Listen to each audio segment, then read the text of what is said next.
वचनों से कुछ देखेंगे। हम लोग पढ़ेंगे अय्यूब का पुस्तक और उसका 14 अध्याय। एक को पढ़ेंगे, अय्यूब 14 का 1 और 5 को पढ़ेंगे।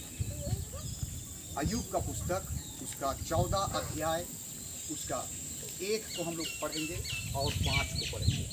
और अच्छा होगा 1 से लेकर आप 5 तक पढ़ देंगे। अय्यूब का पुस्तक 14 अध्याय 1 से लेकर 5 तक।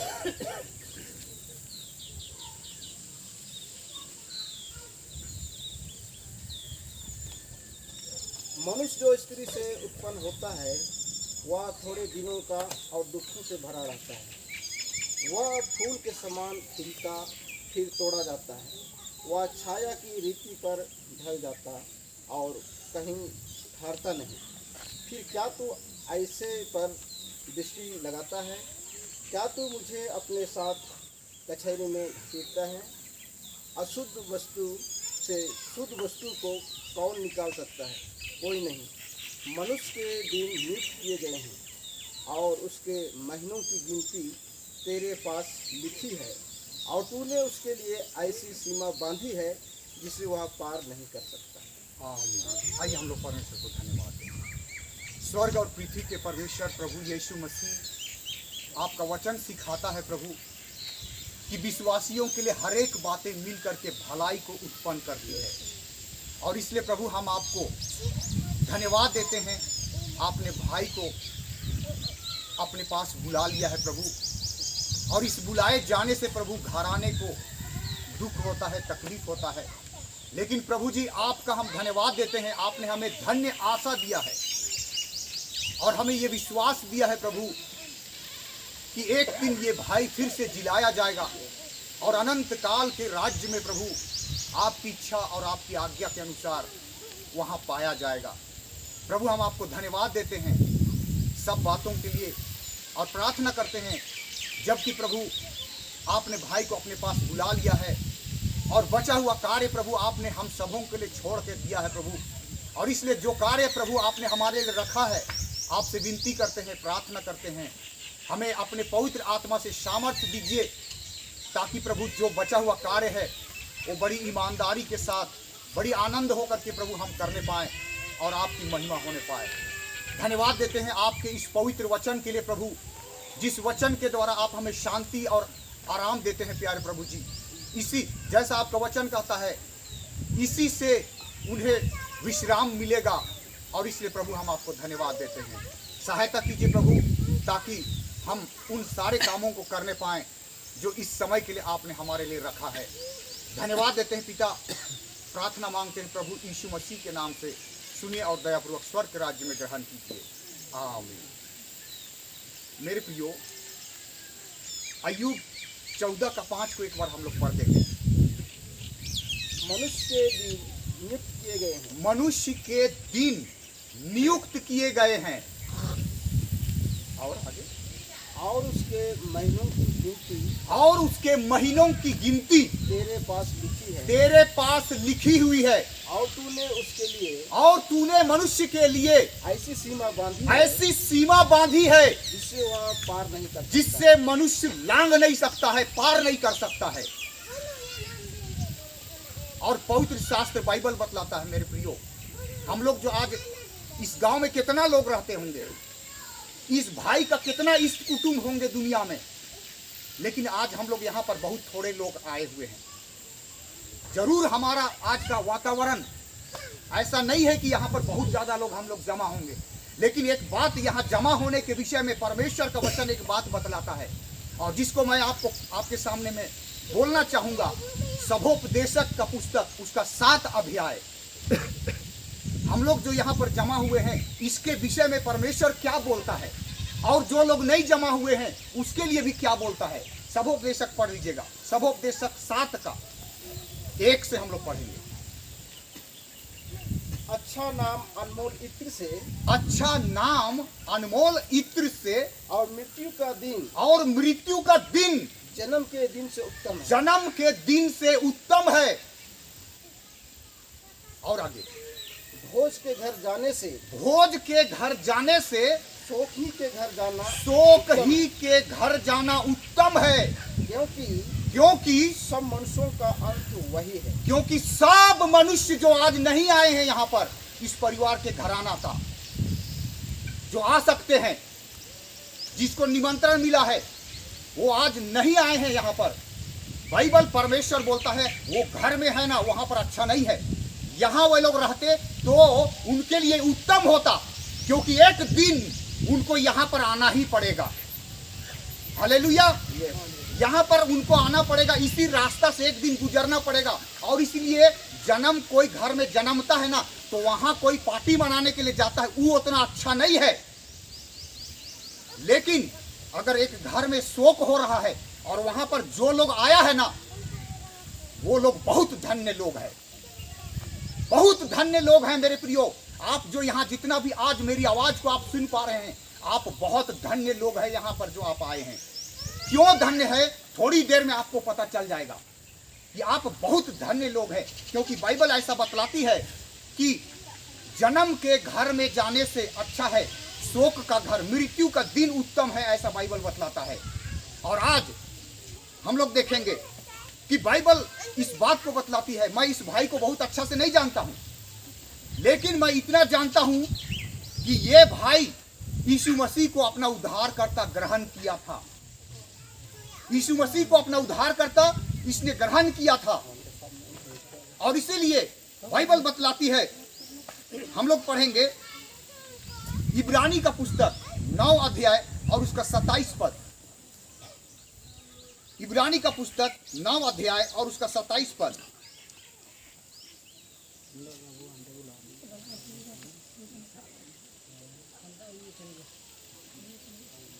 इब्रानी का पुस्तक 9 अध्याय और उसका 27 पद। और जैसे मनुष्यों के लिए एक बार मरना और उसके बाद न्याय का होना नियुक्त है। और मेरे प्रियो, आज आपको बतला देना चाहता हूं, इस पृथ्वी पर जितना भी लोग जन्म हुआ है, उनको एक दिन कब्र में जाना पड़ेगा।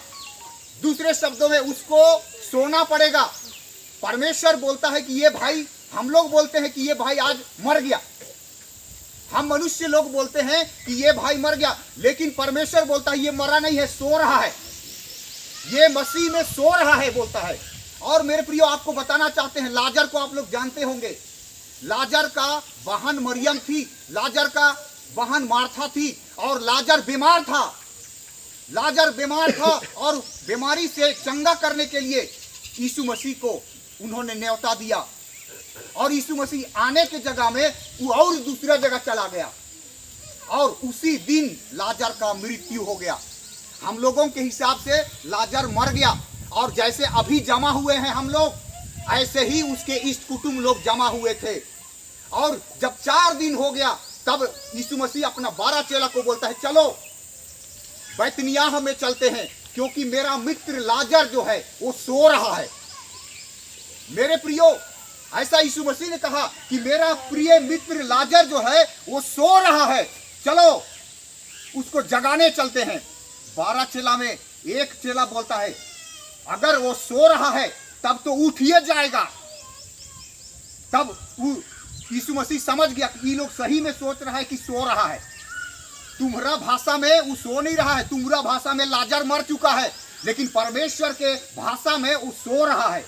और यीशु मसीह वहां पर आता है, और उसको पता चल जाता है लोगों को कि यीशु मसीह गांव में आ रहा है। लाजर जिस गांव में मर गया है, उस गांव में यीशु मसीह आ रहा है। और ये जान करके मरियम और मार्था दौड़ल फिर से यीशु मसीह की तरफ जाती है।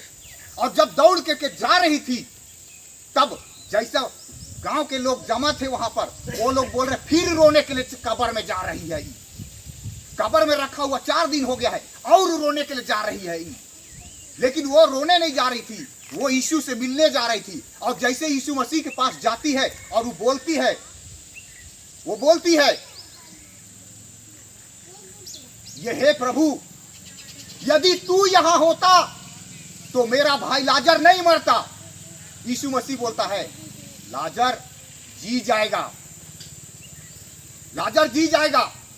वो बोलती हाँ प्रभु हम जानते हैं, जब दुनिया का आखिरी में सब जिलाया जाएगा विश्वासी लोग, वैसने उस दिन मेरा भाई भी जिलाया जाएगा।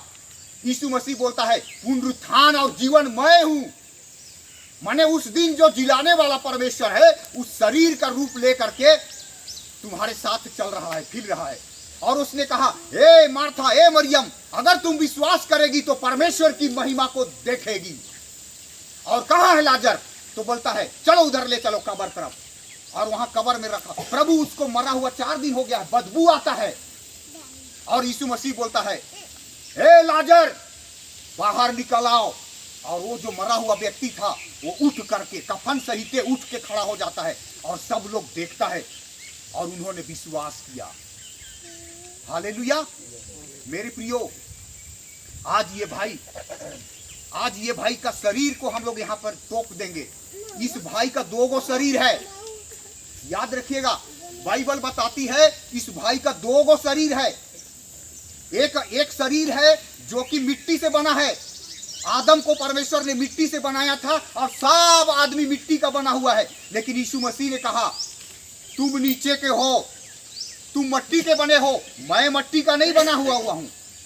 और इसीलिए मेरे प्रियो, यीशु मसीह ने इस बात को प्रकट किया, पौलुस के द्वारा इस बात को प्रकट किया कि शारीरिक देह है तो आत्मिक देह भी है। हम लोग पढ़ेंगे इसको वचन से, पहला कुरिन्थी 15 अध्याय और उसका 40 पद। पहला कुरिन्थी 15 अध्याय उसका 40 पद। देखिए परमेश्वर क्या बतलाता है हम लोग को। पहला कुरिन्थी 15 का 40 को पढ़ेंगे।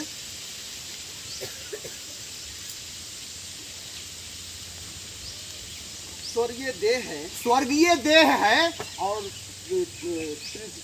पशु देह है, और पार्थिक देह है, मतलब मट्टी से बना हुआ देह भी है। अभी जो हम लोग खड़े हैं यहाँ पर, जितने लोग हम लोग एक दूसरे को देख रहे हैं, ये मिट्टी से बना हुआ शरीर है। और बाइबल बतलाती है कि मिट्टी मिट्टी में मिल जाएगा एक दिन, मिट्टी मिट्टी में एक दिन मिल जाएगा। और आत्मा जिसने उसमें दिया है, जिस भाई के अंदर से आत्मा निकल गया है, दोबारा परमेश्वर आत्मा को डालेगा तो ये भाई अभी जी जाएगा, अभी जी जाएगा। पर अगर प्रभु यीशु मसीह ये चाहेगा तो अभी जिला देगा इसको। लेकिन उसने उसका दिन नियुक्त किया हुआ है। हम लोग पढ़ लिए कि मनुष्य का सीमा ठहराया हुआ है, मनुष्य का महीना का गिनती लिखा हुआ है और उसको लांग नहीं सकता है। और इसीलिए मेरे प्रियो, एक दिन हम लोग को इस वाला स्थान में आना पड़ेगा। और इसीलिए यहाँ पर हम लोग एक और वचन को पढ़ेंगे, इसी पहला कुरिन्थी 15 का 44 को पढ़ेंगे। पहला कुरिन्थी 15 का 44 को हम लोग पढ़ेंगे। स्वाभाविक देह, ये स्वाभाविक देह है, बोई जाती है, स्वाभाविक देह बोई जाती है, और आत्मिक देह जी उठती है, और आत्मिक देह क्या होता है? जी उठती है, जी उठता है। और इस रीति से मेरे प्रियो, मनुष्य का एक बार मरना और जी उठना निश्चित है। हर मनुष्य जिलाया जाएगा इस दुनिया का, चाहे वो हिंदू हो, चाहे मुसलमान हो, चाहे आदमी होना चाहिए। आदमी जो भी होगा ना, एक दिन वो जिलाया जाएगा। और बाइबल इस बात को बतलाती है। हम लोग पढ़ेंगे यूहन्ना रचित सुसमाचार, यूहन्ना रचित सुसमाचार और उसका 5वां अध्याय, यूहन्ना रचित सुसमाचार उसका 5 अध्याय 22 पद को हम लोग पढ़ेंगे।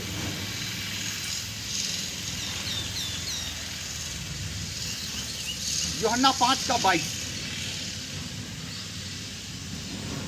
पिता किसी का न्याय नहीं करता, पिता किसी का न्याय नहीं करता, परंतु न्याय करने का सब काम पुत्रों को सौंप दिया है। सब न्याय करने का काम पुत्र को सौंप दिया गया है। पुत्र कौन पुत्र? किस पुत्र का बात कर रहा है? वही पुत्र जो मरियम के अंदर से निकल करके आया था इस दुनिया में।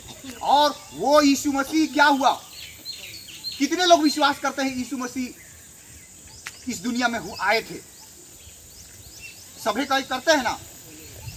कितने लोग विश्वास करते हैं कि यीशु मसीह मरा था, क्रूस में ठोक ठोक के मराया था लोगों ने? यीशु मसीह अगर मरा था ना, तो आपको बतला देना चाहते हैं यीशु मसीह तीसरा दिन जिंदा भी हुआ था। और यीशु मसीह ने कहा था,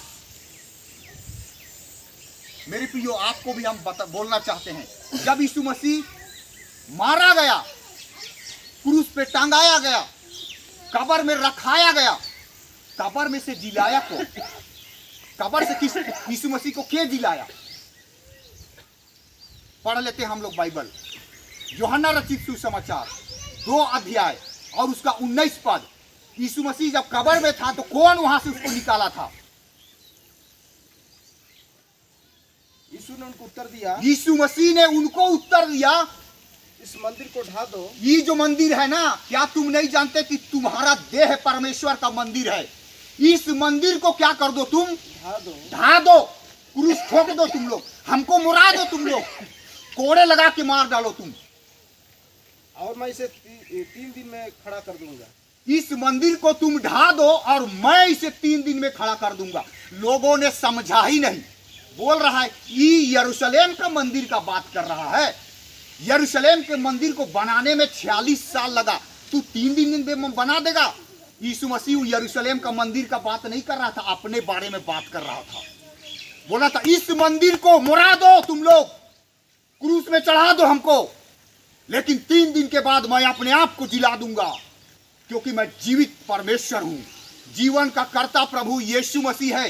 न्याय करने का पूरा अधिकार जो है ना, वो यीशु मसीह को रखा गया है। और इसलिए मेरे प्रियो एक वचन है जो मैं आपको सुनाना चाहता हूं। यूहन्ना रचित सुसमाचार 5 अध्याय और उसका 28 और 29 पद। 5 का 28 और 29 पढ़ दीजिएगा। हाँ,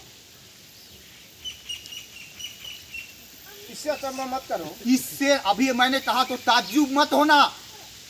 हाँ, इससे अचंभा मत हो, क्योंकि वह समय आता है, क्योंकि वह समय आता है कि जितने कब्रों में है, जितने कब्र में है इधर में, वे उसका शब्द सुनकर वो निकल आएंगे। जितने यहाँ पर कब्र में है और यहाँ पर जितना खड़े हम लोग खड़ा कब्र में है, यहाँ जितना हम लोग जिंदा हैं और जितना मर चुका है, चाहे आग से जला दिया हो, वो कुछ कर दीजिए, परमेश्वर को खाली बोलना पड़ता है। परमेश्वर ने बोला उजियाला हो, उजियाला हो गया। आज तक बैटरी डाउन नहीं हुआ है। थोड़ा देर के बाद में 6:30 बजे बाद 6:30 बजे के बाद में सूरज डूब जाएगा। मत सोचिएगा सूरज डूब गया तो खत्म कहानी। कल पुनरुत्थान होगा दोबारा इस सूरज का। सुबह कल और निकलेगा ये सूरज। वैसे ही ये मनुष्य है, वैसे ही ये मनुष्य है। मनुष्य सो रहा है, जिसको हम लोग बोलते हैं मर गया। परमेश्वर बोला सो रहा है लाजर। चाहे 4 दिन का मरा हुआ लाजर, चाहे 4 दिन का है, चाहे 4000 साल का हो गया है, प्रभु बोल रहा है सो रहा। एक बार बोलूंगा सब मुर्दे जी उठेंगे। चाहे आग में जला करके राख बना दिया गया हो तो भी दोबारा बन जाएगा उसका शरीर। परमेश्वर के लिए कोई भी काम असंभव नहीं है। हालेलुया। इस भाई, ये भाई जिलाया जाएगा। बहन आनंदित होइए, ये भाई मरा नहीं है, सोने लग गया है। और हम लोग भी एक दिन सोएंगे। ये भाई से आप मिलेंगे। आप अगर आप परमेश्वर की इच्छा के अनुसार जीवन व्यतीत किए हैं, परमेश्वर जैसा बोला है आज्ञा को माने हैं, ये भाई वहां पर मिलेगा। और इसीलिए मेरे प्रियो देख लीजिए आगे क्या कहता है। जिन्होंने भलाई की है, जिन्होंने भलाई किया है, बुराई नहीं किया है, जिन्होंने भलाई किया है, वे जीवन के पुनरुत्थान के लिए, जिन्होंने भलाई किया है वे जीवन के पुनरुत्थान के लिए जी उठेंगे। और जिन्होंने बुराई की है, और जिन्होंने बुराई किया है वे दंड के पुनरुत्थान के लिए जी उठेंगे। जी उठना तो दोनों को पड़ेगा। चाहे कितनों पाप किया है, चाहे कितनों धर्मी का काम किया है, जी उठना तो सबको पड़ेगा। जी उठना तो सबको पड़ेगा। और इसलिए मेरे प्रियो मैंने आपको कहा जन्म का दिन से मरण का दिन ज्यादा उत्तम है। जन्म का दिन में जाएंगे उसको परमेश्वर अच्छा नहीं बोलता है, लेकिन आज जो यहाँ पर आए हैं ना, आपको अच्छा बोलता है, क्योंकि आप डरेंगे। आप डरेंगे मेरे प्रियो, और डरना चाहिए परमेश्वर को। क्या मुंह दिखाइएगा आप उस दिन जा करके? क्या मुंह दिखाइएगा अगर आप आज अपना जीवन को प्रभु को नहीं सौंपे हैं? क्या मुंह दिखाइएगा उस समय जा करके? और इसलिए मेरे प्रियो बाइबल बतलाती है राज्य की संतान, बाकी लोगों का छोड़ दीजिए, मसीही लोग बाहर अंधियारे में डाल दिए जाएंगे, वहां रोना और दांत पीसना होगा। लिखा हुआ है वचन में, यूहन्ना रचित सुसमाचार 8 का 12 में, मत्ती 8 का 12 पढ़िए तो।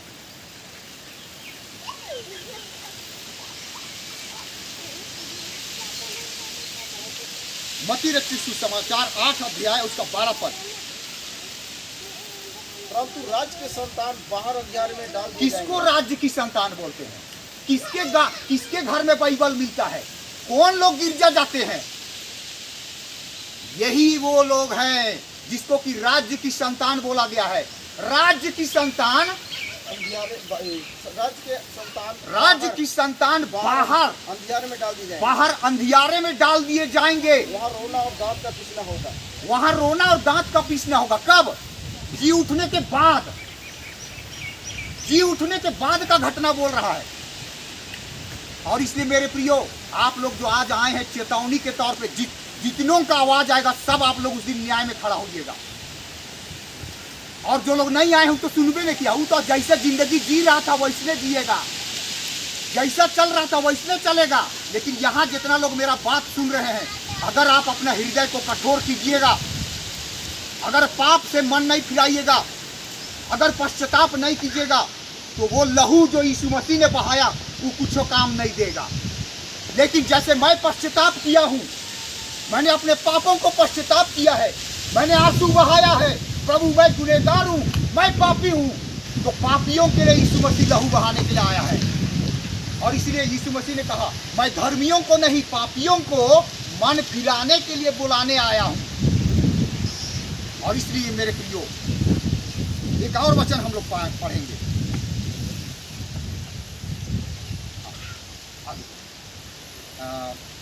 पहला कुरिन्थी 15 का 53 को एक बार पढ़ देंगे।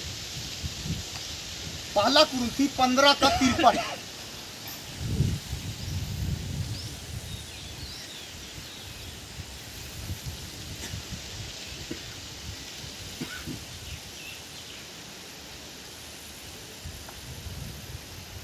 पहला कुरिन्थी 15 का 53। क्योंकि अवश्य है, क्योंकि जरूरी है, यह नस्वान देह, ये वाला नासवान देह अविनाश को पहन, अविनाशी को पहन ले, और यह मरणहार देह, यही मरणहार देह जो हम लोग भी हैं, अमरता को पहन। अमरता को पहन ले। जैसे हम लोग का शारीरिक देह है ना, आपको मालूम नहीं होगा, आपका एक आत्मिक शरीर भी है। ये भाई का शरीर मट्टी में मिल जाएगा, एक आत्मिक शरीर यहाँ से उठेगा, एक आत्मिक शरीर उठेगा। और काहे ले उठेगा मालूम है? जिन्होंने भलाई किया है वे जीवन के पुनरुत्थान के लिए जाएंगे, जिन्होंने बुराई किया है वे दंड के पुनरुत्थान के लिए जी उठेंगे। और इसलिए न्याय का आरंभ मसीहियों से होगा। पढ़ेंगे हम लोग पहला पत्रस 4 का 17। पहला पत्रस 4 का 17।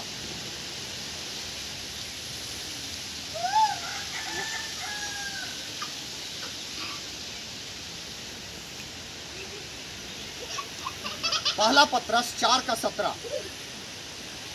क्योंकि वह समय आ पहुंचा है, वह समय आ पहुंचा है मेरे प्रियो, पहले परमेश्वर के लोग, पहले मसीहियों का, पहले परमेश्वर के लोगों का, जिसके घर में बाइबल है, जो लोग गिरजा जाते हैं, उनका न्याय होगा पहले।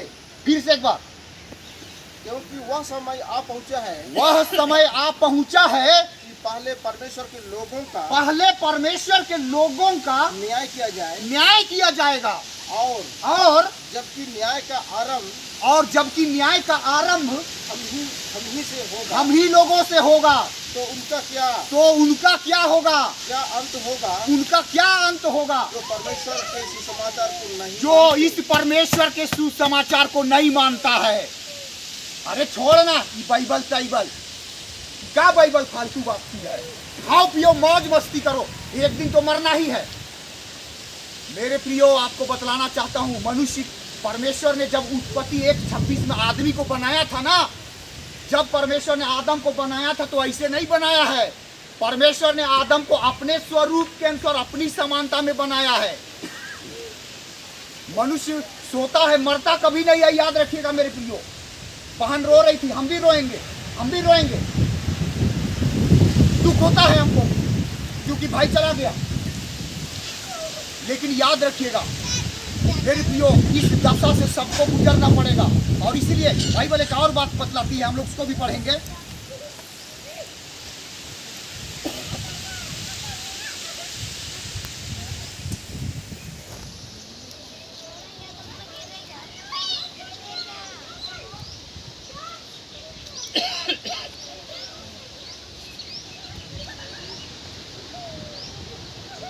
रचित सुसमाचार 16 अध्याय और उसका 25 पद।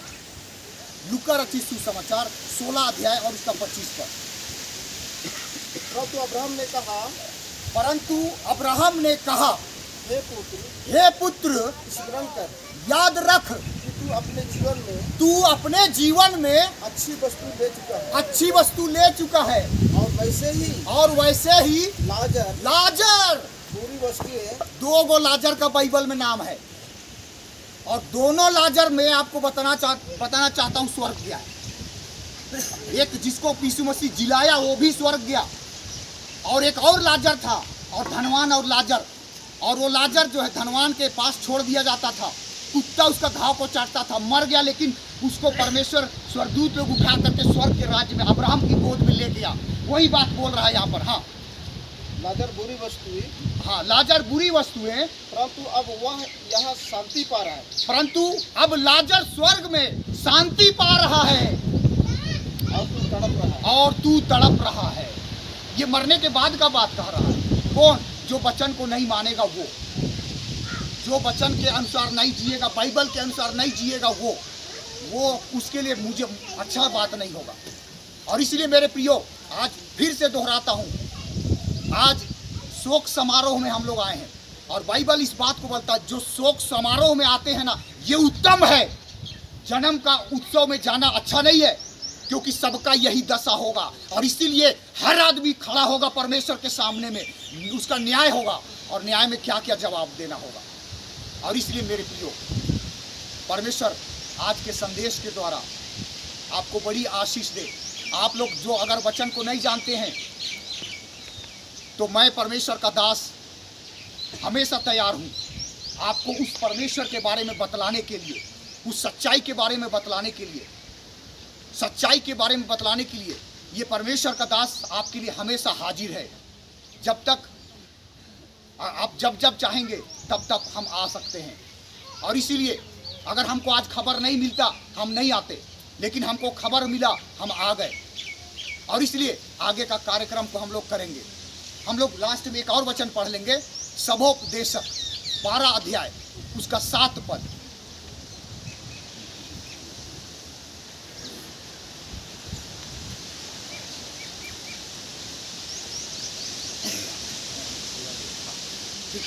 अच्छा, इसको हम लोग आगे देखेंगे, है ना। और कोई देखना चाहते हैं? हाँ, ठीक, आराम से दिखा दीजिए, है ना, दिखा दीजिए, उसके बाद आगे का कार्यक्रम।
पानी गाड़ी में।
धन्यवाद धन्यवाद। सारे सृष्टि का मालिक परमेश्वर प्रभु यीशु मसीह, हम धन्यवाद करते हैं परमेश्वर इस समय प्रभु। हाँ परमेश्वर, क्योंकि आपका वचन हम लोग को सिखाता है प्रभु जी, क्योंकि आपने जो भी हम सब वचन को देखे प्रभु, आपने हर एक मनुष्य के लिए आपने परमेश्वर सीमा को ठहराया है परमेश्वर, और हर एक मनुष्य किसी रास्ता से होकर गुजरना होगा परमेश्वर। प्रभु आपने हम सभी को परमेश्वर ठहराया है परमेश्वर। धन्यवाद देते हैं परमेश्वर। ओ पुरुषार का सामत रखने वाला परमेश्वर प्रभु यीशु मसीह, सभी प्रभु जी आप परमेश्वर हर एक परमेश्वर बातों को रचने वाला, देखने वाला, और हर एक को परमेश्वर और समय देने वाला परमेश्वर आप है प्रभु जी। प्यारा परमेश्वर, इस समय परमेश्वर इस शोकफुल परिवार के साथ परमेश्वर हम सब सौभाग्य हैं प्रभु जी। हाँ परमेश्वर के मन और हृदय को परमेश्वर तू ही शांति और आनंद देना परमेश्वर। हाँ प्रभु, जबकि भाई हम सबों के बीच से परमेश्वर आपने बुला लिया है प्रभु जी। प्यारा परमेश्वर उस आनंद है ओ परमेश्वर विश्राम के लिए परमेश्वर पिताजी। हाँ प्रभु जी, जबकि परमेश्वर हम मनुष्य के अपने नियम के अनुसार तो परमेश्वर कहते हैं कि ये मर गया, लेकिन परमेश्वर आपका वचन कहता है वो मरण है कि प्रभु में सो गया है। और परमेश्वर इस समय प्रभु, जबकि परमेश्वर हम सब परमेश्वर इस समय प्रभु जी हम इस सहभागिता में परमेश्वर सब सहभागी होते हैं प्रभु। और परमेश्वर पिता आपके हाथ में सौंपते प्रभु जी, उनके परिवार को आपके हाथ में सौंपते हैं। हर एक बातें परमेश्वर मिल के आपकी महिमा होने का कारण हो परमेश्वर। ऐसा दया और अनुग्रह करना प्रभु जी। हर एक जितने भी परमेश्वर इस दुख के समय परमेश्वर इस जगह परमेश्वर इस मिट्टी देने के लिए प्रभु जितने भाई बहन परमेश्वर इकट्ठा हुए प्रभु जी, हर एक को परमेश्वर तू शांति और आनंद देना परमेश्वर प्रभु। क्योंकि आपका वचन बोलता है जन्म के घर में जाने से उत्तम है कि दुख के घर, मृत्यु के घर में जाना उत्तम है क्या है परमेश्वर। आपके वचन के अनुसार प्रभु सारे बातों को करते हैं, आगे की सारी बातों को परमेश्वर आपके हाथ में सौंपते हैं। इस कुल परिवार को आपके हाथ में सौंपते प्रभु। हर एक को शांति देना परमेश्वर, इस अनुग्रह कर ढाढ़स हिम्मत देना प्रभु कि आगे की समय को परमेश्वर आपकी उपस्थिति में वो परमेश्वर आगे के जीवन को जीने पाए, ऐसा अनुग्रह कर। इतना सारे बातों के लिए धन्यवाद देते हैं प्रभु। इस समय परमेश्वर आगे की तरफल को आपके हाथ में सौंपते हैं तो यीशु मसीह के नाम से। अब हम लोग वचन के अनुसार तब मिट्टी जो पीते हो मिट्टी में मिल जाएगा, और आत्मा परमेश्वर के पास जिसने उसने दिया था लौट जाएगा।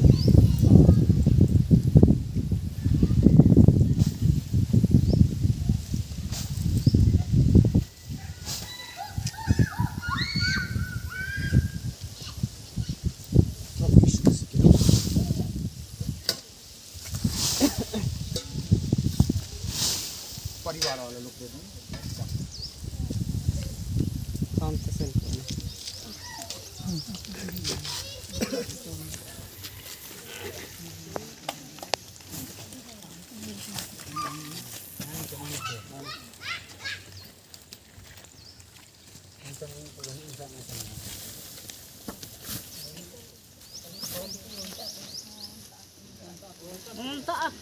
Amo na, capoy me amo. Santai me.